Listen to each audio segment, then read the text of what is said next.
어제 모의고사 보셨어요? 자, 어제 모의고사 본 것 중에서 질문상이 있어서 한번 이거 공통상의를 한번 먼저 말씀드릴게요. 괜찮겠죠? 예. 자, 보세요.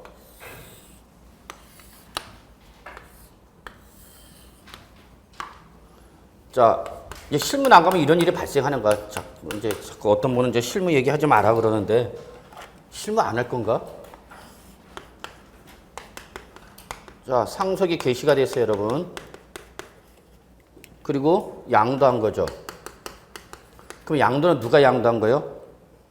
자, 갑으로부터 을한테 상속이 개시됐네요. 을이 병한테 양도한 거죠. 을이 병한테 자 부동산을 양도했어요. 토지라 합시다. 이나 상가 건물 그럴까요? 네, 상가 건물 양도했네요. 그러면 을한테 우리 뭐가 발생하는 거예요, 여러분? 양도소득세가 발생하는 거죠? 예. 자, 그래서 상속인이 1년을 보유했고요. 갑이 2년을 보유했어요. 2년을. 자, 뭐 당시 여기에 3억 원이고요. 5억 원이고 7억 원이다 봅시다.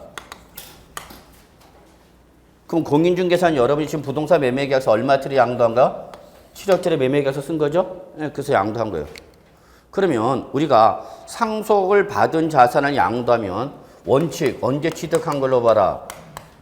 언제 취득한 걸로 봐라? 상속 개시일에 취득한 걸로 보라는 얘기죠? 이게 대원칙이에요, 여러분. 그러면 이날에 취득한 걸 뭐라는 얘기야? 그러면 이날로부터 을이 뭘 따지는 거고 보유 기간을 따지는 거고 이때 가액 자 이때 5억 원은 뭐가 될까? 기본적으로 시가가 되겠죠? 요걸 뭘로 잡으라는 얘기야? 취득가를 잡으라는 얘기죠? 따라서 양도채가 얼마를 계산하면 되는 거야? 기본이 2억 원이죠. 이때 을한테는 을이 상속을 받아서 뭐가 됐어 여러분? 상속세와 뭐가 됐어? 취득세가 부과됐겠죠? 그러면 양도차를 계산할 때 기본이 얼마고 양도차익이? 2억 원. 그리고 상속세는 필요금으로 공제받아 못 받아? 못 받는다 그랬죠? 상속세나 증여세는 필요금으로 못 받아? 그 대신 상속을 받았을 때 뭘 낸 게 있다면 취득세는 이건 취득을 인한 필요 경비죠? 필요금으로 잡아 못 잡아? 잡죠. 다만 상속세는 무슨 과세 원칙이고 시가 과세 원칙이고 취득세는 뭐니까? 지방세니까 시가가 아니라 뭐가 되는 거예요, 여러분? 시가 표준액이 되는 거죠. 그래서 시가 표준액으로 신고하면 되는 거야. 이해하셨어요, 여기까지? 자, 그러면 이 자산의 양도 차익은 얼마나 나는 거고? 예, 2억 원이 되는 거죠? 이해하시죠? 취득가를 얼마 잡으니까? 5억. 자, 이제 뭘 차감해야 되는 거예요, 여러분? 뭘 차감해야 돼? 장기 보유 특별 공제 차감하는 거죠, 여러분? 받아 못 받아? 못 받죠. 왜 못 받아요? 1년이니까. 그렇죠? 그 다음에 기본공제, 양도소득 기본공제, 다른 자산에 양도 없다. 그럼 얼마 받아? 250만 원 받는 거죠. 그러면 이게 뭐가 되는 거야? 이제 과표죠. 또 아무것도 아니네. 과표는 얼마 되는가? 1억. 1억 얼마? 9,750만 원 되나요? 예. 그 다음에 뭘 정해야 되는 거예요, 여러분? 세율. 이때 세율은 어떤 세율을 따져야 되냐 그 얘기야. 이때 세율을 따질 때는 상속 개시일로 따지지 말고 요때는 언제 취득하라? 피상속인의 당초 취득일에 따지는 거예요. 피상속인의 당초 취득일에 취득한 걸 뭐라는 얘기예요. 이 내용이 바로 여러분 서브노트 어디 있냐면 375쪽에 보시면 맨 밑에 375쪽 맨 밑에 세율을 적용할 때에는 보유 기간을 따지는데 이때 보유 기간은 기본적으로 취득부터 양도까지지만 뭘 양도하면 상속을 받은 자산을 양도하면 언제 취득한 걸로 봐라? 피상속인의 당초 취득에 따진 걸로 보고 다음 페이지 니은 배우자나 직계 존비로부터 증여받은 자산에 대한 이율을 갔을 때는 언제 취득한 걸로 봐라? 증여자의 당초 취득을 기준하라는 얘기죠. 그러니까 결론은 원칙은 상속 개시이지만 예외적으로 세율 적용 시의 보유 기간을 따질 때는 세율을 적용할 때 보유 기간. 우리 세율은 자 이거죠, 여러분.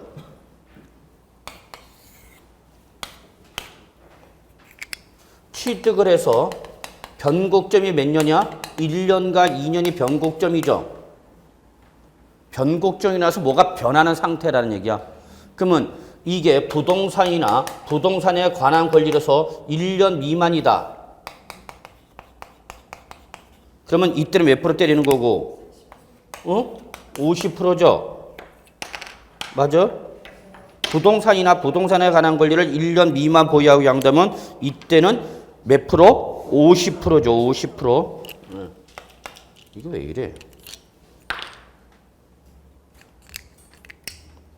50% 1년 이상 2년 미만이면 몇 프로? 40%죠, 여러분. 그리고 몇 년 이상 보유하면 2년 이상을 보면 무슨 세율로 가는 거예요, 여러분? 누진세율로 가는 거죠. 근데 이게 주택이나 조합원 입주권일 때는 이걸 적용하지 말고 별도 세율을 적용하라는 얘기죠. 그래서 1년 미만은 몇 프로? 40%. 1년 이상이 되면 뭘로 가는가? 누진세율이죠, 여러분. 이거 꼭 기억해야 된다고 그랬죠, 여러분? 그러면 이때 세율은 어떤 세율 적용해야 되는가?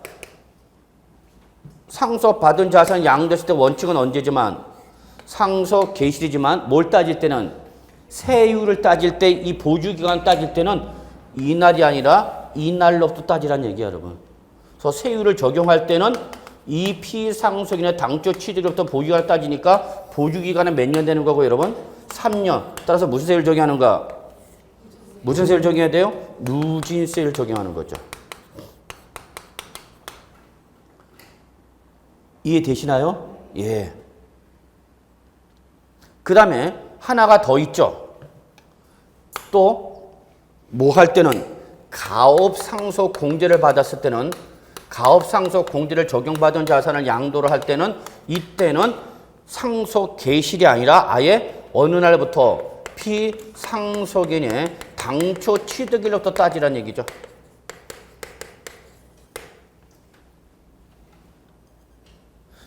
가업상속세 및 증여세법에 따라서 가업상속 공제를 받은 자산이다. 이게 무슨 자산이다고요? 가업상속 공제를 받은 자산이다. 그러면 이때는 이날을 기준으로 하지 말고 어디로 가라는 얘기 여러분? 피상속인의 당초 치료죠. 그럼 이때는 가업상속 공제를 받았을 때는 처음부터 이날에 취득한 걸로 보라는 얘기야. 그럼 이걸 뭘로 하라는 얘기야? 취득가를 잡는 거고 이날부터 뭘 따지는 거야, 여러분? 보유기간 따지라 그 얘기입니다. 그래서 양도채권 이때는 얼마 되는 거예요, 여러분? 요게 되는 거니까 얼마 되는가? 4억이 되는 거죠. 근데 가업상속 공제를 100% 받지 못하고 일부만 받았다. 일부만 받았다. 그러면 이때는 일부분만, 예를 들어서 60% 받았다. 60% 가업상속 공제를 받았다. 그러면 60%만 이날을 기준하는 거죠. 그래서 이날에 가액에 대해서 몇 프로를 60% 이걸 뭘로 하는 거고 취득가에. 근데 여기 몇 프로만 했으니까 60%만 했죠. 그럼 나머지 40%는 이날가로 하라는 얘기죠.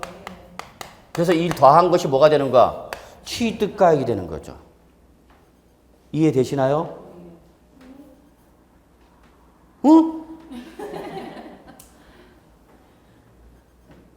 멍 때리면 안 돼? 집에 갈까?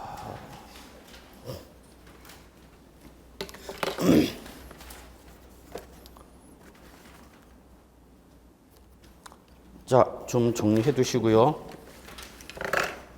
그러니까 매일 쳐다만 보고 있으면 안 돼요. 예, 서브노트 등을 통해서 정리하시면서 이 그림을 숱하게 그렸는데, 예. 자, 좋습니다. 좀 정리해 주실 걸 부탁드리고요. 자, 우리 이제 모의고사 들어갑시다. 자, 동형 모의고사 보면은 이렇게 물어봐요. 이 동형 모의고사 난이도가 어떤 문제, 어떤 난이도냐? 그러면 우리 실전에서 이 문제의 난이도는 상, 중, 하 이렇게 세 가지로 구분하죠. 그래서 하 절대 40% 이상 못 나오죠. 40% 미만으로만 나와야 됩니다. 왜 그러죠? 하를 절대 하급을 40% 이상을 못 줘요. 왜 못 줘요? 주면 되지. 그러면 안 돼. 왜? 과락을 면하게 돼버리죠. 이거 아무도 못 가르쳐주는 문제야. 진짜 천기도소리야, 여러분. 40문제 중에서 절대 15개 이하로 나와야 돼, 난이도가. 그래서 왜? 학급만 맞춰도 얘도 과락을 면하지 못하게 좀 배정한다고. 그리고 얘도 30% 이하면 돼요. 30% 이하. 상급도 난이도가. 그럼 나머지가 다 여기서 나오는 거죠. 그러니까 여러분은 뭐만 맞추면 되는 거야. 중과 하만 맞추면 되는 거야, 여러분. 그러니까 너무 어렵겠다, 부담스럽다 그러면 과감하게 버려도 돼. 그런 문제 버려봐야 세법 같은 경우는 많아야 3문제단 얘기야. 진짜 많이 나면 4문제. 그럼 나머지 13개는 이쪽에서 맞춰야 된다는 얘기죠. 잘 안 돼서 그렇지. 근데 동형 모의고사 우리가 지금 보는 거는 이거는 거의 없어요. 이건 없단 말이야. 그러니까 여러분이 지금 보는 동형 모의고사는 실제 난이도보다 높은가 낮은가? 높은 거야, 여러분. 제가 이건 안 준단 말이야. 이건 다 아는데 내가 이걸 지금 여러분한테 시험 대비에 얘기할 이유가 없잖아. 우리는 주로 이거와 이거를 주된 타겟으로 하는 거죠, 여러분. 그러니까 지금 동형 모의고사 난이도는 여러분 실전보다는 높다. 제가 그렇게 말씀드리는 것이 이거는 주고 있어, 안 주고 있어? 안 주고 있어요, 지금. 근데 실전 나와, 안 나와? 나온단 말이야, 이런 문제가 학급이. 그러니까 지금 동형 모의고사는 실제 난이도보다 뭐 할 수밖에 없다? 높을 수밖에 없다. 아마 다른 과목도 그럴 거야. 다른 과목 선생님도 이건 안 할 거야. 이거 맞출 수 있는 거 지금 우리가 할 필요 없잖아. 맞출 수 있는 걸 해야 되는 거니까. 그러니까 일반적으로 다른 과목도 동형 실전보다는 난이도가 높다라고 보시면 될 것 같아요. 그러니까 제가 말씀드리고 싶은 건 솔직히 말씀드려서 여기서 몇 개 맞았다는 것은 중요한 의미가 없어요. 아무런 의미 없는 숫자입니다. 10개 맞았다? 16문제 중에서 12개 맞았다? 14개 맞았다? 그거는 실전에서는 아무런 의미가 없는 숫자라는 얘기죠. 다만 이 문제를 통해서 내가 이런 내용을 알고 있니 모르고 있는지에서 모른다 그러면 반드시 어떻게 하는 거고 피드백에서 정리해 주시면 되는 거고 아는 건 가볍게 빨리 확인하고 넘어가셔야죠. 알고 있는 것 같이 시간 투입하면 여러분 시간 없어. 그런 거 하는 거 여러분. 그죠? 예. 자 11번부터 가죠. 예. 조금 빨리 나가야 되겠네요. 자, 여기 아마 문제집을 편집하는 과정에서 뭐 숫자, 그 번호를 일련하는 거에서 앞 글자를 좀 빼먹었네요. 11번. 1세대 1주택자죠. 밑줄 1세대 1주택자. 별표 2개. 충분히 단독 문제로 나올 수 있는 부분입니다. 아직까지 단독 문제로 나온 적은 없지만 언제든지 1세대 1주택자는 종합부동산에서 중요한 의미를 갖고 있는 내용이기 때문에 물어볼 수 있습니다. 자, 그래서 요거는 서브노트 여러분은 어디 보시냐면은, 바로 355쪽부터 참고하시면 될 것 같습니다. 자, 틀린 거 물어봤죠? 1번. 1세대 1주택자란 과세기년제 세대 원정 밑줄 1명만이 주택분 재산세 과세 대상이 밑줄 1주택만을 밑줄 중요한 말이 이거죠. 뭐 단독 소유만을 말합니다. 그렇기 때문에 종합부동산세에서 말하는 1세대 1주택자는 공동소유는 인정한다, 인정하지 아니한다? 인정하지 않습니다. 세법이 더러운 이유가 뭐냐면 더럽다 그러면 참 표현이 잘못됐다.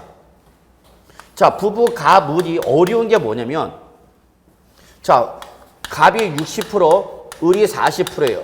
그러면 종부세에서는 종합부동산세에 이러한 주택일 때 1세대 1주택자를 인정해준다 안 해준다? 주택 하나를 부부 갑 60%, 을 40% 갖고 있다고. 주택 하나를 1주택을 부부 갑, 을이 60%, 40% 뭐하고 있다고 여러분? 공동 소유하고 있다고. 그러면 이때는 종합부동산세는 1세대 1주택자를 본다고 안 본다고? 안 본다고 여러분. 무슨 소유만을 인정하기 때문에? 단독 소유만 인정한다. 왜냐면 부부간에 공동으로 명의하면 종합부동산세를 다 어떻게 해? 빠져나가기 때문에. 왜? 종부세는 무조건 무슨 별이니까? 소유자별이죠. 그러면 얘가 10억짜리야. 10억짜리. 공시가격이 10억이야. 그러면 종부세 납세무자 있어요, 없어요?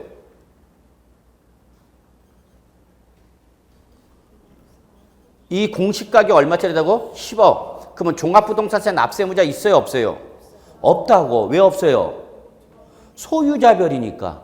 소유자별이니까 갑을 자기 뭐에 대해서만 지분가격이 얼마 초과 된다고? 6억 초과 되는 거죠? 6억 초과자 있어, 없어? 없어. 그러면 종부세 납세무 자체가 없죠. 자, 그 다음에 12억이다 봅시다. 12억 원이야, 공시가격이. 그러면 종부세 납세무자 있어요, 없어요? 있죠. 아니, 어렵게 하지 마. 공동소유만 무슨 가액이 다 공동소유는 지분. 그럼 여기는 얼마 되는 거고? 7억 2천만 원인가요? 6일은 6, 22. 그걸 생각을 안 해? 그럼 여기 7억 2천만 원이죠? 그럼 여기는 얼마 여러분? 4억 8천만이죠? 그러면 6억 초과자 있어, 없어? 있죠. 그럼 갑만 종부세 내는 거죠? 그러면 갑은 종부세 내야 돼? 1세대 1주택자로 인정을 받아, 못 받아?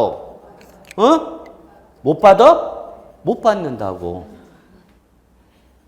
종부세 1세대 1주택자는 누구만을 말한다고? 한 사람만이 주택을 몇 개를 하나를 가지고 있는 뭐를 말한다고? 단독소유. 근데 이건 단독소유야, 공동소유야? 공동소유죠, 공동소유. 그러니까 얘는 종부세에서 1세대 1주택 인정을 받는다, 못 받는다? 못 받는다. 근데 이걸 뭐 했어, 여러분? 양도했어. 그러면 양도소득세는 비과세 받을 수 있는 1세대 1주택자야, 아니야?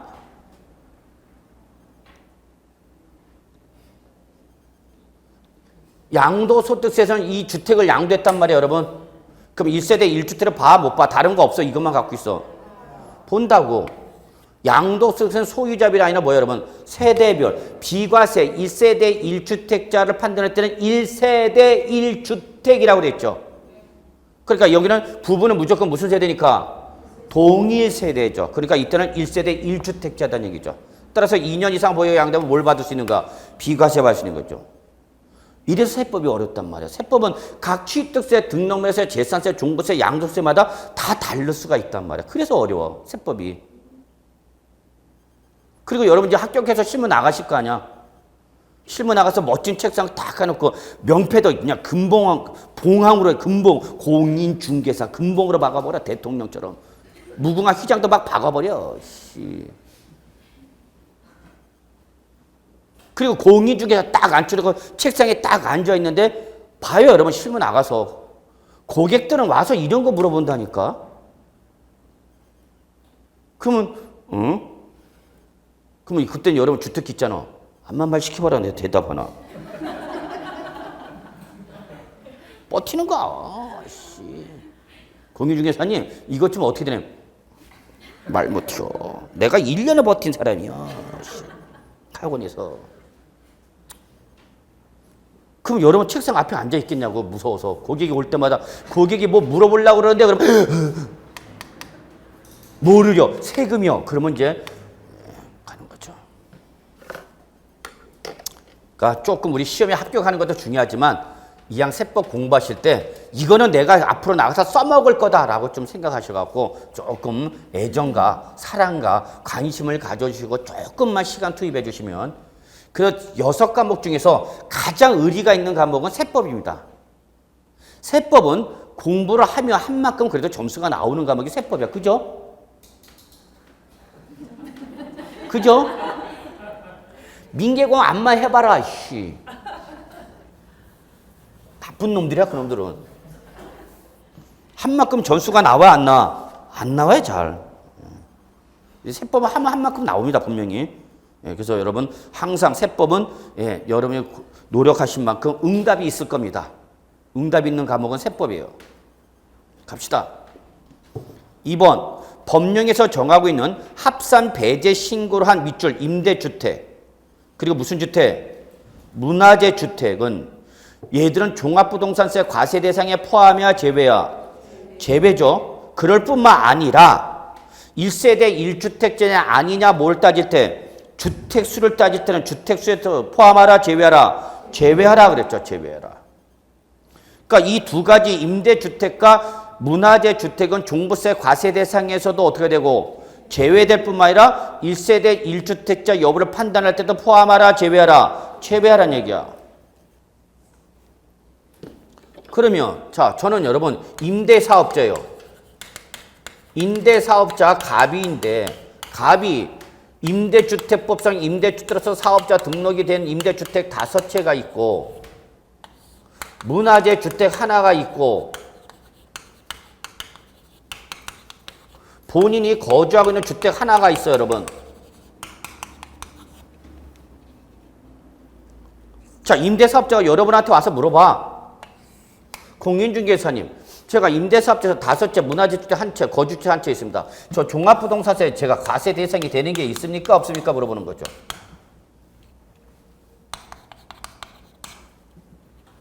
그러면 임대주택법상 임대주택은 종부세 과세 대상에 포함한다고 제외한다고? 제외한다고. 왜 제외시키는가?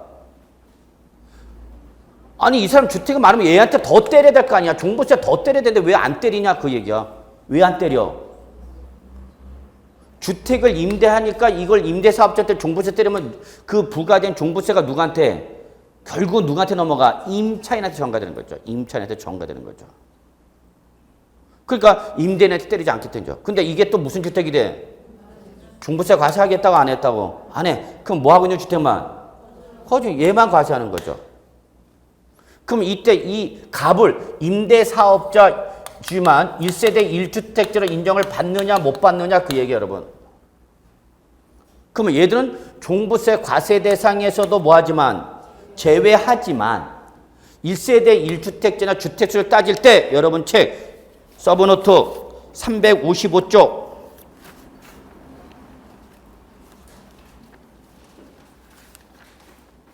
355쪽 박스에 보시면 동그라미 2번 찾으셨어요? 1세대 1주택 주택수를 딸 때 제외 대상인 주택 이 두 놈이죠. 임대주택과 문화재 주택은 1세대 1주택자 여부를 판단할 때 주택수에 잡아라 잡지 마라. 잡지 마라는 얘기예요. 그러면 뭐 누구만? 거주하고 있는 주택만 잡으라는 얘기죠. 그러면 결론 임대사업자 갑은 1세대 1주택자 혜택을 받을 수 있다고요? 없다고요? 있다고요. 있다고요. 그 얘기를 말하는 거야. 요 문제가 4회에서 물어본 거죠. 4회 11번. 11번 보세요. 4회 11번. 다음은 종합부동산세에 있어서 주택의 범위에 포함되지 않을 뿐만 아니라 1세대 1주택 수에서 제외 대상인 주택이다. 옳은 것을 물어봤죠. 그러면 결론 거기 나와 있는 가나다다마 묶으시고 가나다다마까지는 종부세 과세 대상에서 어떻게 하는 거예요, 여러분? 다 제외하는 거죠. 외울 필요 없어요, 여러분. 가번은 무슨 주택이고 임대주택이고 나번은 뭐예요, 여러분? 사택이잖아, 사택. 기숙사나 사원의 주택은 사택으로서 종업원의 복지후생시설이죠. 이런 거 많아야 돼, 적어야 돼? 많아야죠, 여러분. 다번 주택 건설 사업자가 건축할 소유는 자 밑줄 무슨 주택이에요, 여러분? 아 이거 안 팔리고 있는데 얘한테 종부세 때리면 돼? 안 돼? 안 되죠. 라번 장기 가정 어린이집 주택 이거 종부세 때린다 안 때린다? 안 때려. 왜 안 때려? 그만큼 요 어린이집 사업자한테 종부세 부담을 낮춰줌으로써 그 비용을 좀 낮춰주란 얘기야. 그래서 여성들이요, 주부님들이요, 애들 맡기고 좀 나오라는 얘기야. 고급 여성 인력이 육아 문제로 인해서 사회에서 매장되고 있단 말이야. 우리나라 가장 큰 문제는 고급 여성 인력이 육아 문제로 인해서 사회에서 격리가 되는 거야. 그러니까 애들 맡겨놓고라도 나오란 얘기야. 좀 나와! 애 맡겨놓고. 그 대신 어린이 비용은 좀 싸게 해주겠다는 얘기야. 마번 문화재 보호법에 따른 등록 문화재에 해당하는 주택. 문화재 주택이니까 종부세 때려 안 때려? 안 때리는 거죠. 그럴 뿐만 아니라 뭐 할 때 1세대 1주택 여부를 판단할 때는 무슨 주택은 임대주택과 문화주택은 포함하라 제외하라? 제외하라. 그래서 답은 몇 번? 1번. 한 분도 맞히신 분이 없네요. 11번은 다 틀렸어. 네. 자, 그러면 여러분 요거 하나 봅시다. 집에서 놀고 있는 처가 보기 싫어서 집에서 놀지 말고 뭐라고 하라? 가정 어린이집, 즉 놀이방이라도 하라 그랬죠. 그래서 가정 어린이집 주택 한 채를 갖고 있어. 자, 그러면 이때는 얘는 종부세 과세한다고 안 한다고? 안 한다고. 그럼 이때 값은 1세대 1주택자로 인정 여부를 판단할 때 포함하라고 제외하라고 얘는? 포함하라고. 그래서 이때는 1세대 1주택자 혜택을 받는다 못 받는다? 못 받는다. 그러니까 집에 있는 처 돌리지 마라 그 얘기죠. 놀고 있는 꼴을 못 봐서 돌리려고 이거 어린이집 했다가는 1세대 1주택 혜택을 받는다 못 받는다? 못 받는다. 이해하시겠어요? 예, 요거. 그래서 저희 집사람은 이거 안 시킵니다. 이거 한번 해버렸다가 이거 뒤지게 먹었어요. 한 3일을 밥을 못 먹었어요. 이 새끼야, 내 새끼 갖고도 돌아 죽겠는데 남의 집 자식들 데려다 놓고 내가 더 돌아야 되겠냐? 내 도는 걸 보이겠냐? 그래서 밥이 3일을 밥을 안 줍디다. 해피했죠? 나가서 먹느라고 저는. 자, 네, 이렇게 보시고요. 저 11번은 다 틀렸어요, 그게. 참. 저는 서비스 차원에서 드렸더니 이상하네. 자, 다시 11번. 좀 빨리 나가야 되겠네. 아이, 다른 것도 2시간에 다 끝나? 자, 그래서 저 끝내면 되지 뭐. 법률에서 정하는 합산 배제사안 밑줄 임대주택, 문화재 주택은 1세대가 소유한 주택수에서 어떻게 하고? 제외. 그 다음에 혼인 또는 노부모 동거 봉양에 따른 1세대를 구성할 때는 이때는 혼인하거나 최초로 합간해서 몇 년 동안은 5년 동안은 뭐를 보다? 각각 1세를 본다. 양도수가 똑같죠? 저거나 양도수가 똑같죠? 동일. 그래서 몇 년 이내 처분하면 5년에 처분하면은 몇 주택 부른가? 1주택. 이게 여러분 355쪽 동그라미 3번이네요. 자, 그래서 1번과 2번 묶으시고요. 이게 1세대 1주택 조건이죠.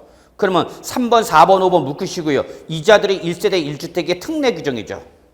그래, 나 1세대 1주택자다. 어떻게 할래? 그러면 과표는 주택 공시가격 합계해서 3억 원을 공제한금에서 6억 원을 공제한금에 밑줄 3억 원을 공제한금에서 6억 원을 공제한금에 밑줄 그러면 얼마 공제하라는 얘기야? 9억. 그래서 공시가격에서 결론 얼마 빼라고요? 9억을 뺀 금액에다가 몇 프로 곱하라고요? 80% 곱한 금액을 뭘로 하라? 과표로 하라는 얘기죠. 과표. 그 다음에 4번 1세대 1주택자가 밑줄 4번은 대전제 조건이 뭐예요, 여러분? 1세대 1주택자한테만 적용하는 거죠, 여러분. 물론 본문 자체가 다 1세대 1주택자 전제는 거죠. 그러면서 과세는 이제 밑줄 60세 이상. 그러면 뭘 받을 수 있어요? 연령별 세액공제 받을 수 있죠? 그 밑에 화살 표시하면 되겠죠. 또는 주택을 밑줄 5년 이상 보유. 그럼 뭘 받을 수 있어요, 여러분? 보유기간별 세액공제 받을 수 있죠? 그래서 주택분 종합부동산세에서 이중과세액을 공제한 금액이죠. 밑줄 종합부동산세에서 이중과세액을 공제한 금액에서 연령별 세액공제 또는 보유기간별 세액공제하되 이 두 놈은 중복하여 공제받을 수 있다 없다? 있다죠. 중복공제 가능하죠. 5번 연령별 세액공제액 또는 보유기간별 세액공제액은 주택분 종합부동산세에서 연령별 공제율 또는 보유기간별 공제를 곱한 금액을 한다. 5번이 틀렸네요. 뭐가 빠졌어요? 여러분 356조 잠깐 보세요. 356조 서브노트. 자, 연령별 세액 공제를 보십시오. 박스. 연령별 세액 공제액은 주택분 종합부동산세가 나오면 반드시 뭐부터 빼랬어? 거기 밑줄 주택분 과세 표준 금액에 대한 주택분 재산세로 부과된 세액 있죠? 이게 뭐예요, 여러분? 이중과세액이잖아. 이중과세액을 뺀 금액에다가 공제를 곱하는 건데 지금 보기 5번은 뭐가 없어? 주택분 종합부동산세액에서 이중과세액이 없잖아. 그래서 틀렸다는 얘기야, 여러분. 이해되세요? 왜 틀렸는지? 뭐가 빠졌다고? 이중과세액이 빠졌다고. 거기 4번에는 이중과세액이 들어가 있잖아. 종합부동산세에서 여러분 자 봐. 종부세 과표가 나오면 여기다 무조건 종부세 세율을 곱해서 뭐가 나오면 여러분 종합부동산세 세액이 나오는 거죠. 그러면 종부세는 무조건 종부세가 나오면 여기서 무조건 뭘 빼라고요, 여러분? 이중과세액을 빼라고 그랬죠. 그래서 나온 금액을 가지고 세액 공제한다고 그랬잖아. 그래서 절대 종부세는 이게 찢어져 안 찢어져? 안 찢어져. 꼭 같이 붙어 다닌단 말이야. 그러면 이때 이중과세액은 무슨 금액에 대한 종부세 무슨 금액에 대한 과세 표준 금액에 대한 뭐를 빼내는 거예요, 여러분? 재산세를 빼내는 거잖아. 이거 계속 얘기하고 있잖아. 여기까지 이미 시험에 나왔다. 요거는 아직 시험에 안 나왔다. 그래서 이때 이 재산세는 어떤 재산세를 말한다? 종부세 과표금액에 대한 재산세를 말한다. 이것까지 꼭 기억해 두셔야 됩니다. 누차 강조하고 있는 거죠. 1년 내내.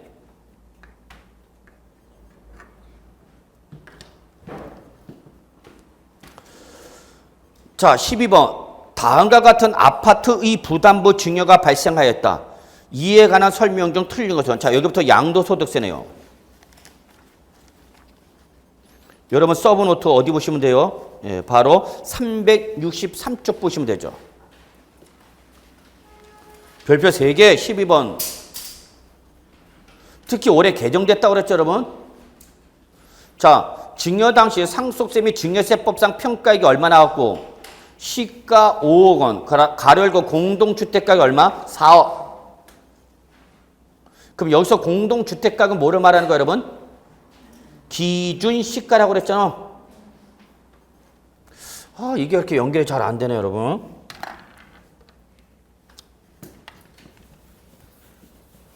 이렇게 설명하는데 어떻게 1시간 내에 다 끝내지? 2시간 내에? 자, 토지와 여러분 보세요. 주택에 대해서는 부동산 가격 공시 및 감정평가에 관한 법률에 따라서 이건 여러분 주정과목 학교에서 징그럽게 배웠잖아. 그래서 토지와 주택은 부동산 가격 공시 및 감정평가에 관한 법률에서 매년 가액을 어떻게 한다고요? 공시한다고 그랬잖아. 맞아요? 그럼 토지에 대해서 공시된 가액이 뭐예요, 여러분? 개별 공시지가죠? 주택은 주택의 형태에서 뭐가 나오는 거예요, 여러분? 단독주택이면 개별 주택 가격, 아파트면 공동주택 가격이 공시가 된 다음에 매년 며칠자 기준으로 1월 1일자 기준에서 얘는 며칠자로 결정 공시가 되고 5월 30일 얘는 언제 4월 30일자로 결정 공시가 되잖아. 그러면 나온 이 공시된 가액을 협의 매수나 수용을 한다. 그러면 이걸 보상 금액을 얘를 가지고 기준하는 거죠. 정부가 공시한 가액이잖아. 이게 보상 금액의 기준이 되는 거잖아.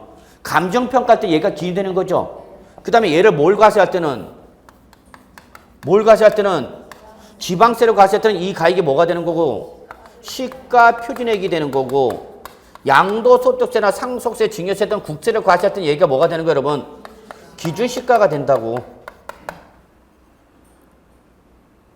그러면 예를 들어서 내가 가지고 있는 아파트 공동주택 가격이 5억 원으로 공시가 됐어요, 여러분. 그러면 얘에 대해서 뭘 때릴 때는 그러면 시가 표현은 얼마 되는 거고 5억. 양도소득세나 상속세, 증여세 갈 때는 기준시가가 얼마 된다고 5억. 그러니까 얘들은 다 똑같아지는 거죠, 금액이. 이해하셨어요? 그 정부가 이걸 왜 공시하냐고. 이걸 기준해서 협의매수 수용할 때는 보상금액 기준할 것이고 감정평가할 때는 이 감정가격이 기초가 되는 것이고 지방세나 국세를 과세할 때는 얘를 기준으로 해서 과세하라 그 얘기 여러분. 이거 저기 써먹기 위해서 정부가 공시를 하는 거잖아 여러분. 이해되세요? 예, 그래서 여러분 거기 시가 5억 원대 가열고 공동주택가가 얼마 나왔다 여러분? 4억. 그럼 이때 공동주택가는 국세니까 뭐를 말하는 거다 여러분? 기준시가. 그 다음에 취득 당시 실질거래가가 얼마고? 3억. 공동주택가가 얼마고? 2억. 이때 해당 부동산에 대한 담보된 채무가 얼마 여러분? 2억. 채무액 얼마? 2억. 이거를 증여자가 증여자 채무액을 누가? 수증자가 뭐 하기로 했다 여러분? 인수하는 조건이다 했죠? 그러면 이걸 보는 순간 여러분 뭐야? 부담부 증여죠. 증여자는 누구고? 차도녀고. 수증자는 차도남이고. 그 여자가 남자한테 주는 거죠? 훌륭한 문제죠? 자, 그러면 1번. 증여자의 수증자의 채무 인수액 2억 원에 대해서는 증여자 차도녀에게 양도소득세가 된다. 맞습니까?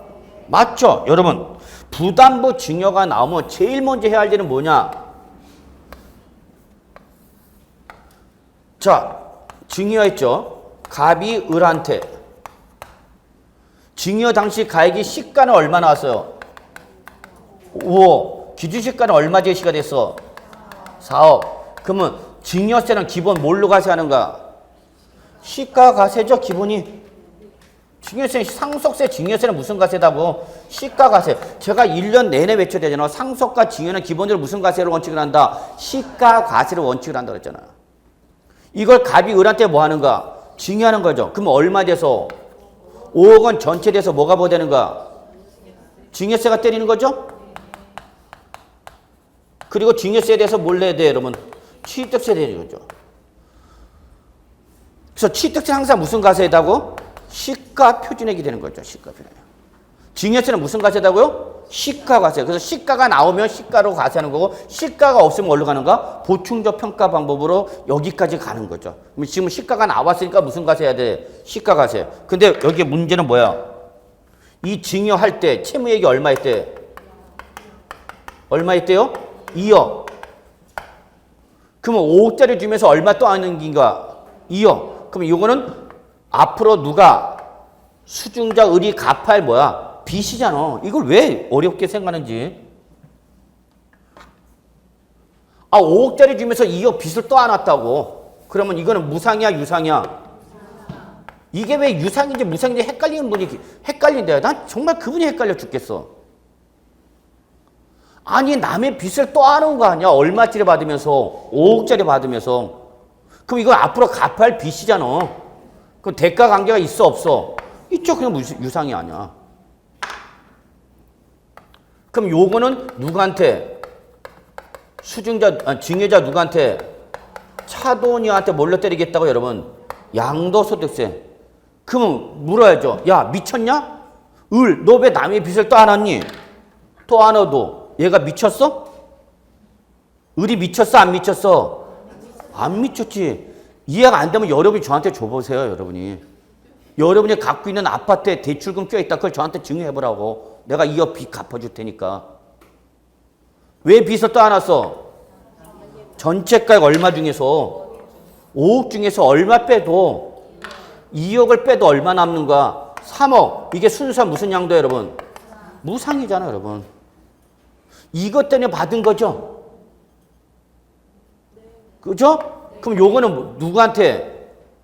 수중자 을 차도남이죠? 뭘로 때려야 되는가?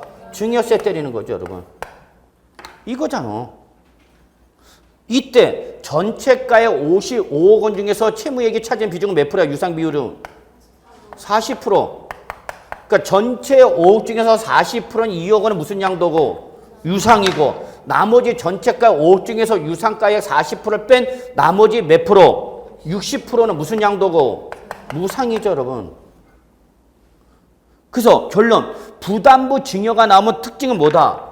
유상은 뭘로 때리고 양도소득세, 나머지 무상 뭐로 때려라? 증여세 때리는 거죠. 그래서 여러분 부담부 증여가 나오면 무조건 뭘부터 계산해야 돼? 유상 비율을 반드시 계산해야 되는 거죠. 자 그러면 1번 수중자의 채무 인수액 얼마에 대해서는 2억 원에 대해서는 증여자 차돈에게 뭐가 된다? 양도소득세가 된다. 맞는 말이죠? 자, 증여재산가의 5억 원에서 수중자의 채무인수에 2억 원을 공제한 금액 얼마? 3억 원은 뭐로 본다? 수중자 차도남에게 뭐가 된다? 증여세가 된다. 그런데 3번, 그래서 1번, 2번 묶으시고요. 1번, 2번은 뭐를 말하는 거고? 원칙이죠. 근데 3번은 뭘 말하는 거야 지금? 예외죠. 이 증여자와 수중자 간이 무슨 지간이면 밑줄 배우자나 직계 좀비속 간일 때는 원칙을 적용하라 예외를 적용하라. 예외! 그래서 그 밑에 여러분 서브노트 363쪽 맨 밑에 예외 있잖아. 그래서 예외 배우자나 직계 좀비속 간의 부담부 증여할 때는 어떻게 하라? 밑줄 채무를 인수하지 않는 걸로 추정한다고 돼 있죠. 동그라미 쳐져 있어요. 어디에? 추정이에요. 추정. 무슨 규정이다고? 추정 규정. 그러면 이때는 단순히 전액 단순 증여를 추정하라는 얘기죠. 그래서 얼마에 대해서? 5억 원 전체에 대해서 누구한테? 수중자 을한테 뭘 때려라? 증여세 때리는 얘기죠. 근데 이게 무슨 규정이다 여러분? 추정. 추정이니까 반증의 제시를 허용해 안 해? 해. 다섯 맨 밑에 어떻게 하라고? 채무를 인수를 객관적으로 뭐 하면? 증명하면 다시 뭐로 봐라? 부담부 증여로 보란 얘기죠. 이거 물어보는 거잖아 지금. 그래서 3번 다시 증여자 차도녀와 수증자 차도남이 배우자나 직계 준비사건인 경우는 항상 채무 인수를 하지 않는 걸로 본다. 맞아, 틀려? 틀렸죠. 뭐가 틀렸어요? 항상이란 말이 틀렸잖아. 항상이 아니야. 채무를 인수하지 않는 걸로 뭐 한다? 본다가 아니라 뭐야? 추정한다야, 추정한다.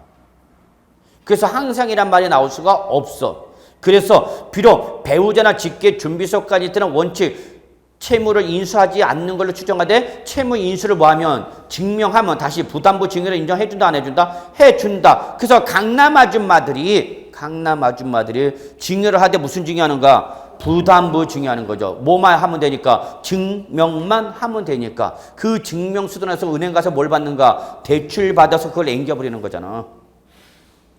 그걸 여러분이 또 유도할 수 있어야 되고요. 자, 4번, 5번 묶으시고요. 4번, 5번은 취득세죠. 그래서 단순 증여나 부담부 증여 구분 없이 수증자 차도남은 증여 당시 재산가의 전액, 즉 적으세요. 시가 표준액에 대해서 취득세 납세무가 있다 없다? 있다 그랬죠. 이때 5번. 이 취득세를 과세할 때에 부담부 증여는 채무 인수액에 대한 취득세는 부동산가액의 몇 프로? 4%를 증여로 인한 취득 당시 취득가에서 채무 인수액을 제외한 부분 밑줄 취득 당시 취득가에서 채무 인수액을 제외한 부분 무슨 취득? 무상. 요거는 부동산가에서 몇 프로 때리는가? 3.5% 때려라 그 얘기죠. 이 내용이 여러분 310쪽에 나와 있죠. 310쪽 좀 갑시다.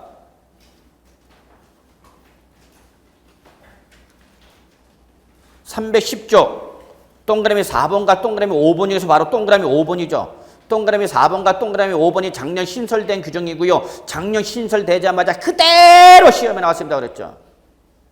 그래서 5번 보세요. 부담부 증여일 때 증여자의 채무를 인수하는 부담부 증여일 때는 밑줄 채무액에 뭐하는 부분은 상당하는 부분은 뭐로 봐라? 유상. 그러면 그 밑에다 적으셔야죠. 증여 당시 재산가에서 뭘 뺀 부분? 채무 인수액을 뺀 부분은 무슨 양도야? 무상양도가 되는 거죠. 그게 바로 동그라미 5번에 나와 있는 말이에요. 그래서 작년에 이게 나왔죠. 바로 증여재산가액에서 채무 인수액을 뺀 거에 그럼 요거는 유상이야 무상이야? 또 증여재산가에서 채무 인수액을 뺀 부분은 유상이야 무상이야? 무상이잖아. 이거잖아 이거. 그러면 채무 인수액은 무상이야 유상이야? 요거는 유상이죠 여러분? 근데 작년 시험에는 요걸 빼버리고 요렇게 내버렸단 말이야. 그래놓고 유상이 아닌 거 잡아내라 놓고 채무 인수액이 아니라 채무 인수액을 뺀 증여재산가에 이거는 무슨 양도야? 무상. 그래서 요거는 채무 인수액은 몇 프로 때리고 취득세? 4%. 요거는 증여 3.5 그렇게 때리는 거죠. 이게 작년 시험에 나왔던 거야. 자, 그런데 이게 올해 개정됐다고 그랬죠? 개정됐다고 그랬죠, 여러분? 그래서 지난번 보충 프린트 나갔죠? 부담부 증여 양도소득세 계산 보충 프린트 나갔죠? 그거 분명히 서브노트에 붙여놓으라고 그랬는데 시험에 나옵니다 그랬어. 계산 문제로. 몰라 어디가 있는지 또 못 찾아. 또 오늘 책상이나 가방 뒤져봐야죠. 어디 있는지. 그렇게 꼭 좀 붙여놓으라고 그랬는데. 자, 요때 양도차익 계산 때 프린터 꺼내세요. 자, 여기 보세요. 올해 개정된 거 설명합니다. 요때 증여 당시 가액이 뭐가 나오거나 여러분 우리 양도소득세 뭐에 대해서 하는가? 양도차익이죠. 양도차익은 뭐야 여러분? 양도가액에서 못 빼는가? 취득가액. 기타 못 빼는가? 필요 경비 빼는 거죠? 맞아요? 예. 그래서 이거를 묶어 갖고 양도가에서 빼는 게 양도책이죠, 여러분? 예. 그런데 이때 증여 당시 가액이 시가가 나오거나 또는 시가가 없지만 뭐가 나오거나 매매 사례 가액이 나오거나 뭐가 제시가 되면 감정가액이 제시가 되면 이 양도차익은 뭘로 계산하는 거고? 실가로 계산하라고, 실가. 그러면 실가니까 무슨 가액에서 실지 양도가액으로 실지 거래가로 계산한 거죠? 그러면 지금 우리 양도소득세 과세가 되는 부분은 어떤 부분이냐? 채무액 요것만이죠? 채무인수액만이 유상이죠? 그러니까 항상 양도가액은 뭐가 되는 거고? 채무인수액이 양도가액이 되는 거예요, 여러분. 그래서 양도차익을 뭘로 계산한다면? 실가로 계산한다면 양도가액은 뭘로 하고요? 무조건 채무인수액. 여기서 뭘 빼라? 취득 당시 실지 거래가를 빼야 되겠죠? 거기다가 기타 필요 경비로서 뭐가 있다면 자본적 지출액이나 뭐가 있다면 양도비가 있다면 빼라 안 빼라? 빼야. 이거 다 배운 거 아니야. 이걸 뺀 것을 더해갖고 여기서 차감하면 되는 거죠? 됐나요? 이때에 최근에 시험에 나온 게 바로 요거였죠. 요거 제시해놓고 양도차익을 뭘로 계산하라? 실가로 계산하라 그런 거였죠. 이게 실제 기출문제죠. 그런데 올해 개정된 건 이런 시가나 매매사례가나 감정가액이 없어서 뭘로 평가했다면 기준시가로 평가를 했다면 이때는 양도차익도 뭘로 계산하라? 기준시가로 평가하라. 이게 올해 개정된 거야, 이거. 이게 여러분한테 포인트로 나간 거죠. 그러면 지금 양도차익을 뭘로 계산하는 얘기 여러분? 기준시가. 그러면 역시 기준시가일 때 양도가액이 뭐가 되는 거고 여러분? 채무인수액이 무조건. 채무인수액이 여러분 실가냐 기준시가냐 관계없이 내가 빚을 또 하는 건 얼마야? 2억 원이죠. 그래서 무조건 양도가액이 뭐가 되는 거야 여러분? 채무인수액이 유상 양도가액이 되는 거야. 이거잖아 이거. 예. 여기다가 이제 뭘로 계산하면 기준시가로 계산할 때는 취득 당시 실가로 하지 말고 뭐 하는 얘기예요? 취득 당시 기준시가로 하라는 얘기죠.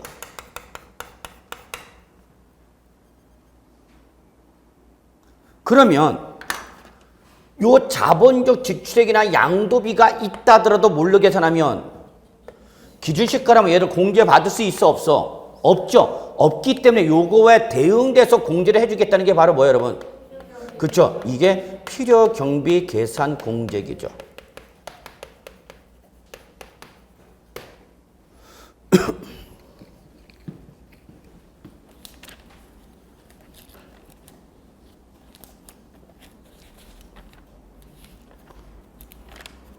여러분 371조 맨 밑에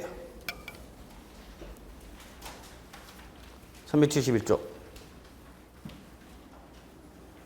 양가로 4번 기준시가의 양도차익 나왔어요? 예, 그러면 기준시가 양도차익은 양도 당시 기준시가에서 밑줄 취득 당시 기준시가와 여기다 뭘 한 번 더 하라. 밑줄 필요경비 계산 공제액을 더하라 그랬죠? 이때 필요경비 계산 공제가 뭐라고 했어요 여러분 거기? 얘는 뭐? 취득 당시 기준시가에다가 양도 물건에 따른 뭐를 말한다 여러분? 공제율. 그래서 몇 프로? 37 짓고 하나 그랬죠 여러분. 자 그러면 우리 여기 사례 봅시다. 12번. 자 12번 뭐가 제시가 됐으니까? 시가가 제시됐죠? 그럼 뭘로 계산하라 양도차익을? 실가. 그러면 자 합시다. 실지 양도가액은 얼마 되는 거고? 무조건 채무인수액 얼마고? 2억 원에서 자 실지 취득가액 주어졌어 안 주어졌어요? 거기 자료에 얼마라고 제시됐어? 3억 원이죠. 자 중요한 게 이거죠 여러분. 이때 필요 경비를 계산할 때는 반드시 전액 공제하면 되고 안 되고 무슨 비율만큼만? 유상 비율만큼만 해줘야죠. 전체 가액 얼마 중에서 5억 중에서 몇 프로만 인식했어? 유상을 40%만 인식한 거죠? 이해하셔요? 전체가액 5억 중에서 유상으로 인식한 게 얼마야 지금? 2억. 그럼 몇 프로만 인식한 거야? 40%. 그러면 취득가액도 몇 프로만 인식하라고요? 40%만 인식하라고요. 40%만 인식했으니까 취득가액도 몇 프로만 인식하라고? 40%만 인식하라고. 근데 자본적 지출액이나 필요경비는 있어요, 없어요? 없죠? 그러면 이때는 양도차익 얼마 나오는 거예요, 여러분? 3억 원에 40%면 얼마고? 3, 40, 1억 2천만 원이죠? 자. 요게 기출문제로 나왔었죠. 요거 계산해봐라. 요거 계산해봐라. 그 대신 시가가 아니라 뭐가 제시가 됐냐? 감정가액이 제시가 됐죠. 그럼 감정가액도 뭘로 계산하니까? 실가. 그래서 요거는 이미 기출문제입니다. 그러면 취득가액, 실제 취득가 3억 원에서 몇 프로만큼만? 60%인, 아니 40%인 얼마? 1억 2천만 원만 몰래 잡는가? 실제 취득가액. 그럼 양도차가 얼마 나오는가? 양도차가 얼마 나오는가, 여러분? 8천만 원이 나오는 거죠. 여기까지 이해되시나요? 요거. 근데 만약에 여러분 조건 바꿉시다. 시가나 매매 사례가액이나 감정가액이 없어서 뭘로 평가했다고 말을 나오면 기준시가로 증여세를 평가했다. 이 말이 나오면 자 이게 올해 신설된 거야. 증여세를 시가로 과세하지 않고 뭘로 과세했다고 그러면 기준시가로 과세했다면 양도차익도 뭘로 계산하라? 기준시가. 그러면 이때 기준시가나 실가나 관계없이 유상양도가가 얼마 채무인수에 2억 원 마이너스 취득 당시 기준시가 나왔나요? 취득 당시 기준시가 얼마 제시됐어요? 2억 원. 그러면 2억 원을 다 인식하면 돼요? 안 돼? 안 되죠? 무슨 비율만큼만? 유상비율 몇 프로? 40%만큼만 이어져야죠. 그러면 주의할 건 이거 여러분. 취득 당시 뭘로 계산했으면 기준시가를 했으면 반드시 한 번 더 뭐 해줘야 된다? 필요경비 계산. 요걸 놓치면 안 됩니다. 그러니까 시험에 출제내기 딱 좋죠. 출전 입장에서는. 그러면 기준시가로 계산하면 반드시 한 번 더 뭐 해야 된다 여러분? 필요경비 계산 공제해야 된다고. 그럼 이때 필요경비 계산 공제는 어떻게 하라고? 어떻게 하라고? 취득 당시 기준시가 곱하기 뭐야 여러분? 공제율. 지금 아파트라고 했죠? 아파트가 부동산 등기됐다고 그랬죠? 그럼 공제율이 몇 프로야? 3%죠. 미등양도면 0.3. 근데 여기는 등기됐다고 그랬죠? 이거에 대해서 몇 프로만 역시 40%만 인식해야 되죠.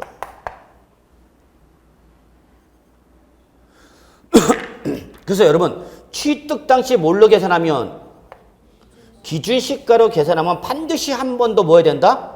필요경비 계산 공제를 해줘야 된다. 그러면 기준시가 양도차가 얼마인가요? 2억 원 마이너스 2억 원의 40%인 얼마?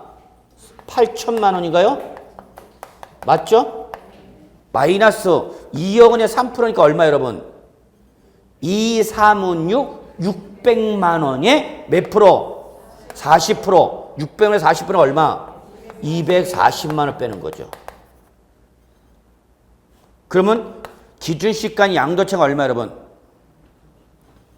1억 2천. 그죠? 1억 2천에서 얼마 더 빼야 돼? 240. 그럼 얼마? 1억 1천. 얼마? 760만 원이 기준시가에 의한 부담부 증여의 양도차익이 되는 거죠. 그러면 실전에서는 이렇게 하면 시간이 많이 걸리죠. 실전에서는 무조건 채무인수액 얼마? 이 채무인수액이 아니라 이때는 그냥 전체로 합시다. 전체. 저 전체가가 얼마고 기준시가 얼마? 증여 당시 기준시가 얼마 제시됐어? 4억. 취득 당시 기준시가 얼마? 2억. 기준시가로 했으니까 한 번 더 필요경비 계산 공제하죠? 2억 원이 몇 프로? 3%죠? 이거에 대해서 몇 프로만? 40%만. 이렇게 해야 돼. 그래야 시간이 단축되죠. 그러면 4억 원에서 2억을 빼니까 얼마? 2억. 2억에서 2억 원의 3%인 얼마? 600을 빼니까 얼마? 1억 9,400인가요? 우린 이게 계산이 돼야죠. 2, 3은 600이죠? 이어서 1억 600 빼니까 1억 9,400만 원 맞죠? 자, 요거에 몇 프로? 몇 프로? 40%. 해보세요. 1억 9,400만에 40%는 얼마 나오나? 응? 이거하고 일치가 돼야 되는데?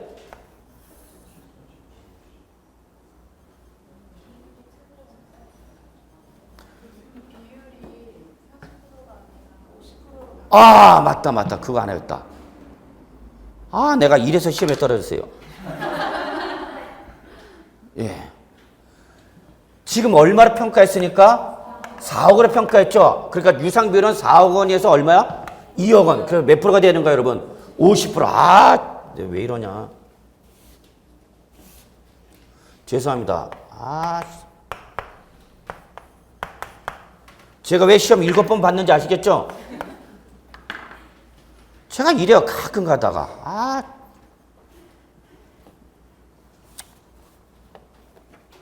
이게 다 시험이 다 주관식이라 이렇게 다 해야 되는데 가끔 이렇게 해놓으니까 이제 삽질하는 거죠. 모르고 틀리면 괜찮죠? 그러면 이게 지금 1,000만 원 여기 바뀌어야 되겠네. 2, 3, 5, 6, 600. 600에 50%가 얼마? 300. 요것도 고쳐야 되겠죠? 네, 1억. 그러면 얼마 되나요? 9,700만 원 나오죠? 네. 근데 이렇게 계산하면 이렇게 실수할 가능성이 있으니까 전체 증여 당시 재산가 얼마? 4억. 여기서 취득 당시 기준시가 얼마? 2억. 그 다음에 필요경비 계산 공제 얼마? 600. 요거 몇 프로? 50%. 한번 해주실래요, 요거? 맞아요, 이거?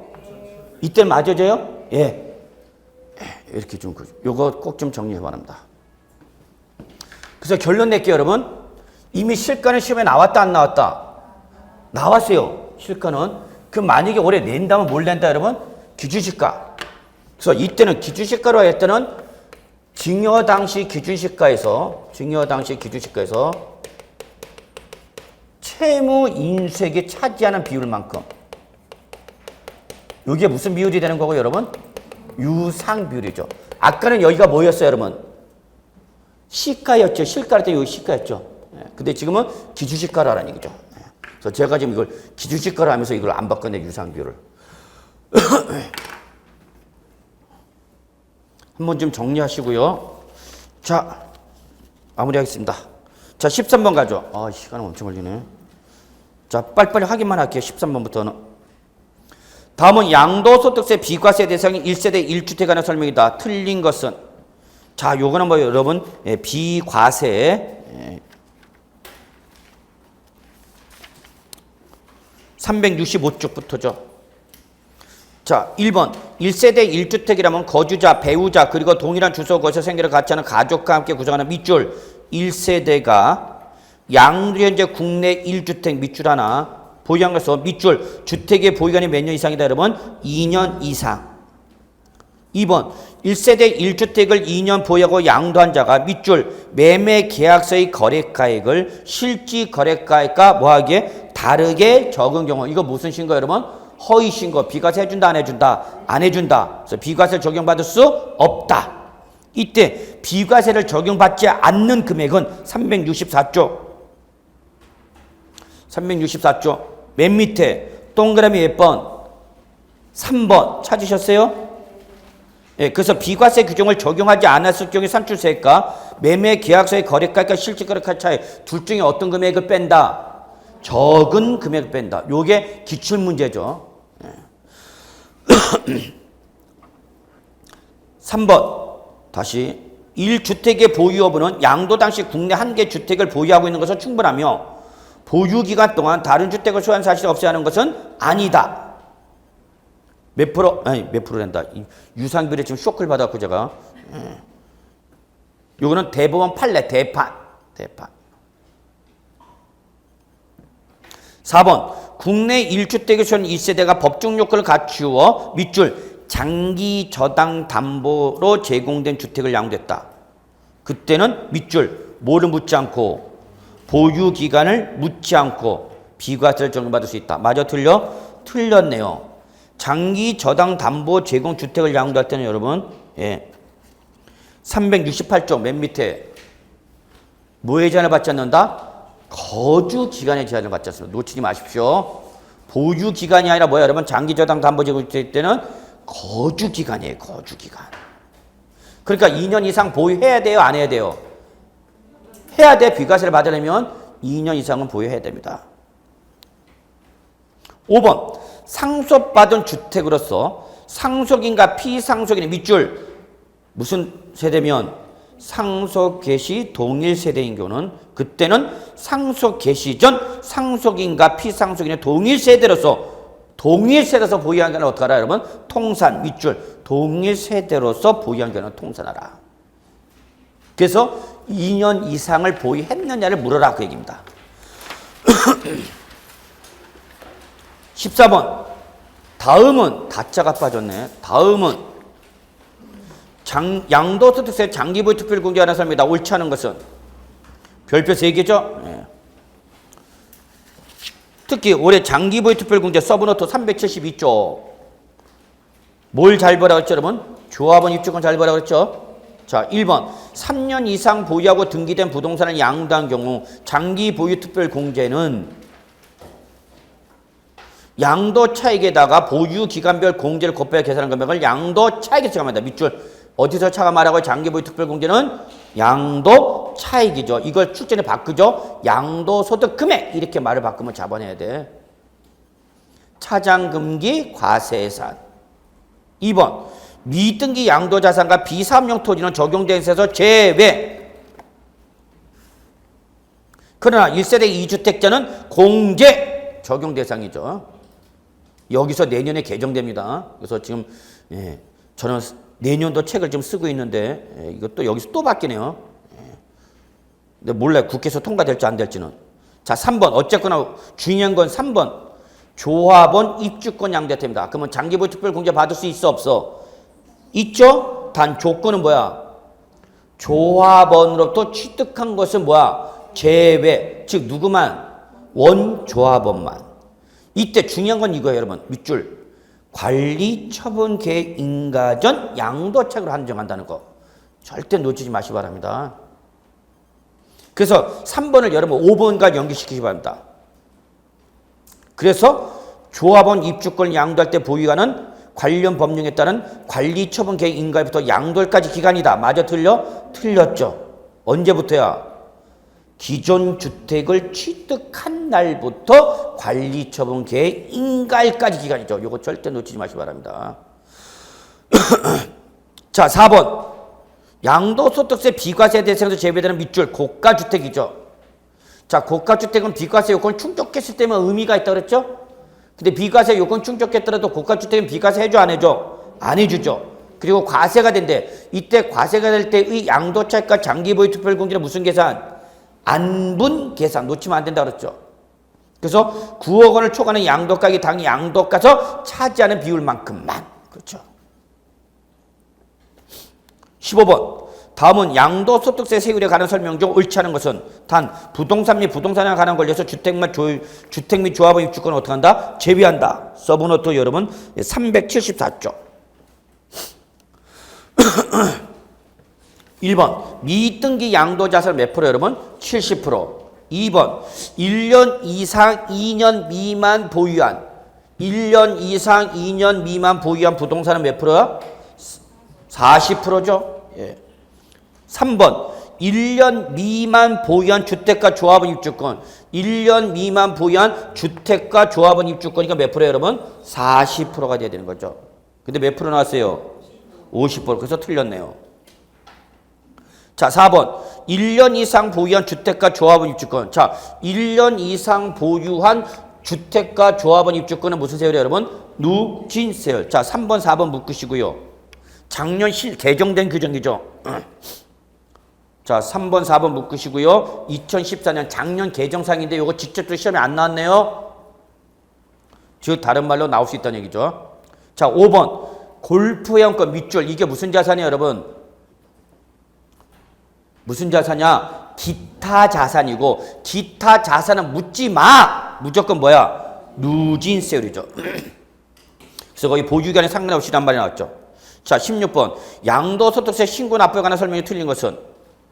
자, 별표 3개짜리죠.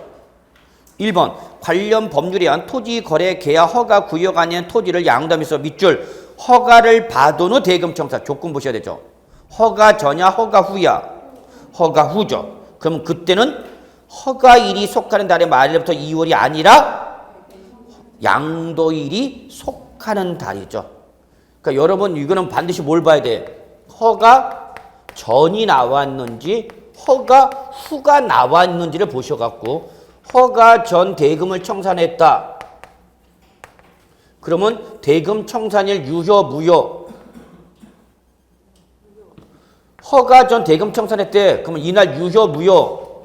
무효. 언제 바뀌어? 그래서 이때는 어떤 날 기준? 허가일 기준. 허가 후 대금을 청산했대. 유효 무효? 유효. 그러니까 이때는 어떤 날? 양도일이죠. 그래서 이 속한 달에 말부터 몇 월이네? 2개월이네. 그럼 여기 지금 문제는 조건이 전야 후야? 후. 그러니까 어떤 날 나와야 되는가? 양도일이 나와야 되는 거죠. 그래서 1번 틀렸네요. 나머지 여러분 다 풀어보시면 될 것 같아요. 자, 4배로 넘어가야 되죠. 5분만 잠깐 쉬죠. 응? 그냥 계속 가? 5분만 잠깐 쉬었다 갈게요. 제가 목이 조금 아파가지고.